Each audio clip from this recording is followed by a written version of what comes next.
اعوذ باللہ من الشیطان الرجیم بسم اللہ الرحمن الرحیم رب اشرح لی صدری ویسر لی امری واحلل عقدۃ من لسانی یفقہوا قولی رب یسر ولا تعسر وتمم بالخیر وبک نستعین آمین یا الہی آمین۔ السلام علیکم ورحمۃ اللہ وبرکاتہ۔ حضرت ابراہیم علیہ السلام کو جب اللہ پاک نے خواب میں خانہ کعبہ کی تعمیر کا کہا تو خانہ کعبہ کی تعمیر تو سب سے پہلے جب سے دنیا بنی ہے اللہ پاک نے فرشتوں سے کروا دی تھی۔ اس کے بعد جب حضرت نوح علیہ السلام کے زمانے میں سیلاب آیا تھا تو ساری دنیا کشتی میں جو بہہ گئی تھی، بچے صرف وہی لوگ تھے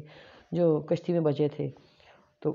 جودی پہاڑ پر جو رکی تھی وہاں پہ تو اللہ پاک نے جب دوبارہ ان کی جب وہ ختم ہو گیا تھا پانی کی وجہ سے، بنیادیں رہ گئی تھیں، تو اللہ پاک نے خواب میں حضرت ابراہیم علیہ السلام کو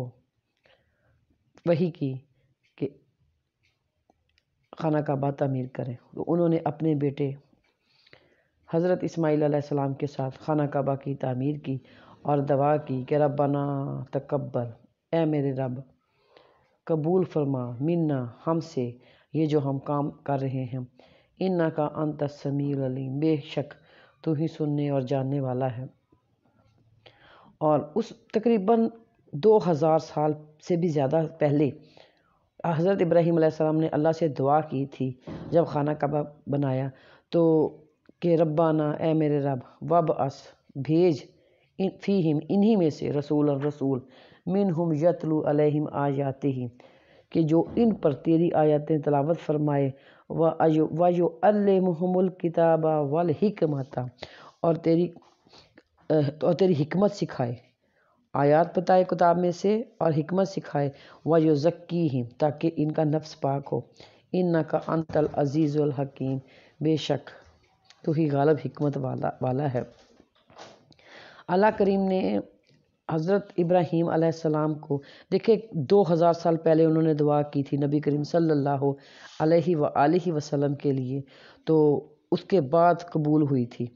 آج ہماری دعا قبول نہ ہو تو ہم کس قدر روتے ہیں اللہ پاک سے کہ شکوے کرتے ہیں کہ اللہ ہم تیرے سے دعا کر رہے ہیں، ہماری دعا قبول نہیں ہو رہی۔ لیکن ہمارے دیکھیں کہ حضرت ابراہیم علیہ السلام کو اللہ پاک نے خلیل اللہ یعنی کہ بہت زیادہ فضیلت دی، اور یہ بھی قرآن مجید میں پہلے پارے میں ہے، یہ بھی کہا کہ اللہ کہ اے ابراہیم علیہ السلام ہم نے تمہیں چن لیا ہے، وَلَقَدِ اصْطَفَيْنَاهُ، اور فی الدنیا اس دنیا میں بھی، وَإِنَّهُ فِي الْآخِرَةِ اور آخرت میں بھی، لَمِنَ الصَّالِحِينَ اور آپ کو نیک لوگوں میں اٹھائیں گے۔ دیکھیں جی کیا مقام ہے۔ اور پھر جب اللہ پاک نے ابراہیم علیہ السلام سے کہا کہ اس قال لہ ربہ، جب رب نے حضرت ابراہیم علیہ السلام کو کہا اسلم، فرما بردار ہو جا، کالا کہا اسلم تو میں فرما بردار ہو گیا، رب العالمین، اے رب سارے جہان کے رب۔ کس قدر رتبہ، کس قدر مقام، یا اللہ وہ اصل میں ان کے زمانے میں کوئی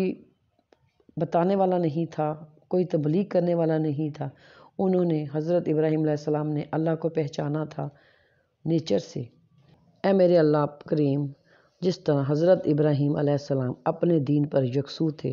اسی طرح ہمیں بھی یکسو رہنے کی توفیق دے، اور ہمیں اے اللہ تو نے ہمیں قرآن مجید اور نبی کی سنت دی ہے، ان پر عمل کرنے کی توفیق دے۔ یا الہی